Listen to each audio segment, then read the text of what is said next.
योजनाओं के निर्माण एवं क्रियान्वयन में लोगों की जन भागीदारी या पब्लिक पार्टिसिपेशन का होना बहुत आवश्यक है, क्योंकि इसके बिना स्थानीय आवश्यकताओं की पहचान नहीं हो पाएगी। लोगों की महत्वाकांक्षाएं क्या हैं, आवश्यकताएं क्या हैं, और फिर उसके अनुसार ही योजना बने तो वो दीर्घ काल में सफल होने की संभावना रहती है। तो इसलिए नियोजन प्रक्रिया में जन भागीदारी या पब्लिक पार्टिसिपेशन पर काफ़ी जोर दिया जाता है। लेकिन भारत में नियोजन प्रक्रिया में केंद्रीयकरण की प्रवृत्ति रही है, यानी कि योजनाएं दिल्ली में बनती रही हैं केंद्र में, और वो उनको विभिन्न राज्यों पर आरोपित किया जाता रहा है। विभिन्न पंचवर्षीय योजनाएं केंद्रीय नियोजन योजना आयोग द्वारा बनाई जाती हैं। कुछ विशेष रही हैं, कुछ विशेष क्षेत्रों के लिए भी विशेष योजनाएं क्रियान्वित की जाती हैं, किंतु इनका निर्माण भी पूर्णतः विभिन्न राज्यों के हाथ में नहीं रहता।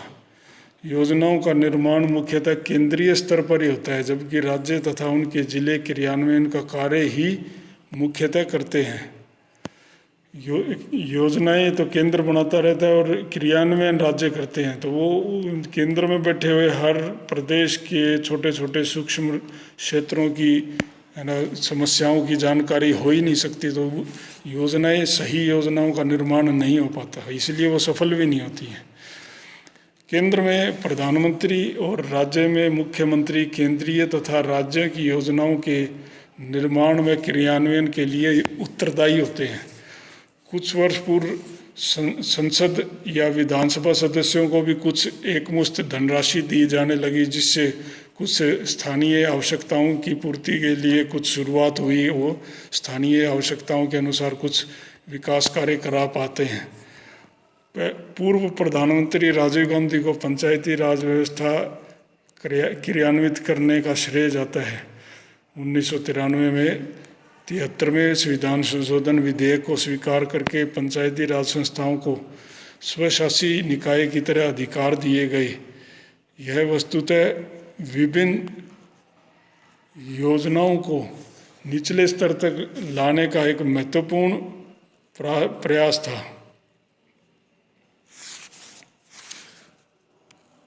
सन 2001 में संपन्न पंचायती राज मंत्रियों के सम्मेलन में संविधान की 11वीं अनुसूची के अंतर्गत ग्राम पंचायतों को 29 विषयों से संबंधित अधिकार दिए गए।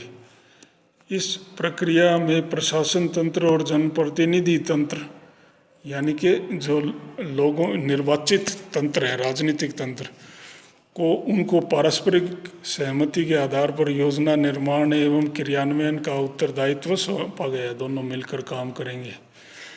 1993 से पहले भी जिला स्तर पर कुछ एक राज्यों में ही योजना निर्माण की प्रक्रिया शुरू हो गई थी, तथापि जिला स्तर पर सामान्यतः योजना निर्माण की अपेक्षा क्रियान्वयन पर अधिक जोर रहा है।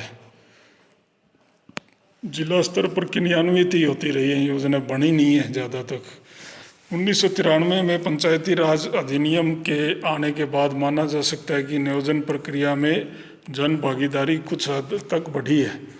विशेष रूप में प्रशासनिक तंत्र के समानांतर जनप्रतिनिधि तंत्र का विकास करके, यानी कि पंचायत जो है ना निर्वाचन प्रणाली के अंतर्गत है ना ग्राम पंचायत, पंचायत समिति, जिला परिषद आदि उनकी बात है, इनका विकास किया करके नियोजन में जनता की भागीदारी को सुनिश्चित करने का प्रयास किया गया है।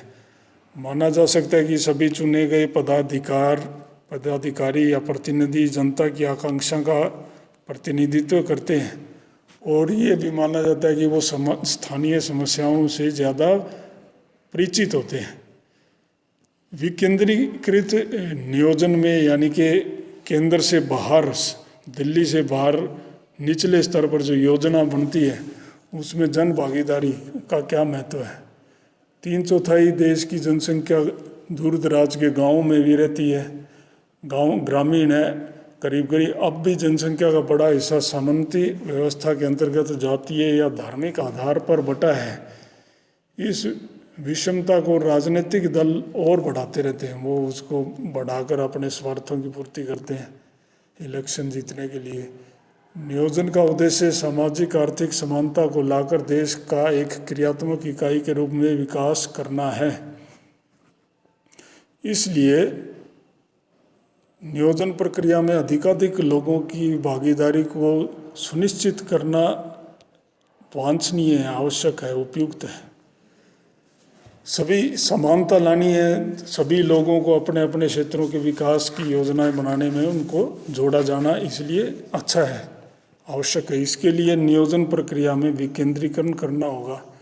अब तक साधन संपन्न वर्ग ही नियोजन प्रक्रिया का लाभ उठाते रहे हैं, इसलिए स्थानीय स्तर पर नियोजन के कार्य में सभी वर्गों का प्रतिनिधित्व सुनिश्चित करना होगा।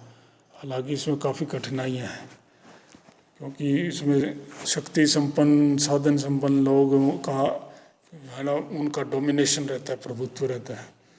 कोई भी नियोजन प्रक्रिया तब तक सफल नहीं मानी जा सकती जब तक उन लोगों का आर्थिक सहयोग प्राप्त न हो जिनका सामाजिक आर्थिक कल्याण योजनाओं के द्वारा किया जाना है।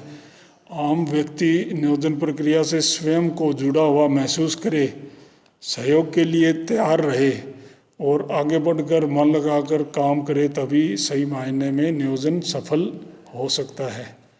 योजनाओं के बनाने और क्रियान्वयन दोनों में ही लोगों की जन भागीदारी आवश्यक होती है। योजनाएं बना लो लेकिन क्रियान्वयन करने में लोगों का सहयोग न हो तो वो योजना सफल नहीं होगी तो योजना तो कागज़ पे ही रह जाएगी। नियोजन की प्रक्रिया में जन भागीदारी को निम्न में से किसी विकल्प को लागू करके सुनिश्चित किया जा सकता है। एक तदर्थ यानी कि एडहॉक परामर्शदात्री परिषद का निर्माण करके जिसमें कुछ सदस्य नियुक्त होंगे तथा अन्य निर्वाचित होंगे। फिर तैयार की गई कच्ची यानी ड्राफ्ट योजनाओं पर जन सुनवाई करके नियोजन कार्यालय द्वारा एक जन प्रवक्ता की नियुक्ति करके जो कि आम जनता की मांगों को लेकर जानकर नियोजक तक पहुंचाएगा। योजनाओं के क्रियान्वयन के स्तर पर जन भागीदारी लोगों की आधिकारिक नीतियों तथा क्रियान्वयन करने वाले अधिकारियों पर विश्वास, लोगों की जागरूकता और उनकी शिक्षा तथा लोक अभिमुखी योजनाओं के निर्माण पर निर्भर करता है। कोई भी जन भागीदारी तब तक नहीं हो सकती जब तक लोगों तथा प्रशासन के मध्य सूचनाओं का उपयुक्त प्रवाह न हो। नियोजकों को लोगों की आवश्यकताओं तथा लोगों को नियोजकों के प्रस्ताव एवं उनके कारकों के विषय में पूरी जानकारी होनी चाहिए। विभिन्न प्रशासनिक स्तरों पर स्थित अधिकारियों में भी आपस में मुक्त सूचना प्रवाह होना जरूरी है तथा लोगों को भी अन्य जन समूह की आवश्यकता और रुचि तथा प्रतिक्रियाओं का ज्ञान होना चाहिए। मतलब सूचनाएं तब होंगी तभी लोगों की जन भागीदारी भी बढ़ेगी। सूचनाओं का आदान प्रदान मुक्त रूप से संभव होना चाहिए। भारतीय नियोजन जो अभी तक रहा है उसमें जन भागीदारी की समस्याएं क्या रही हैं। भारत में जो योजनाओं का निर्माण और क्रियान्वयन में निचले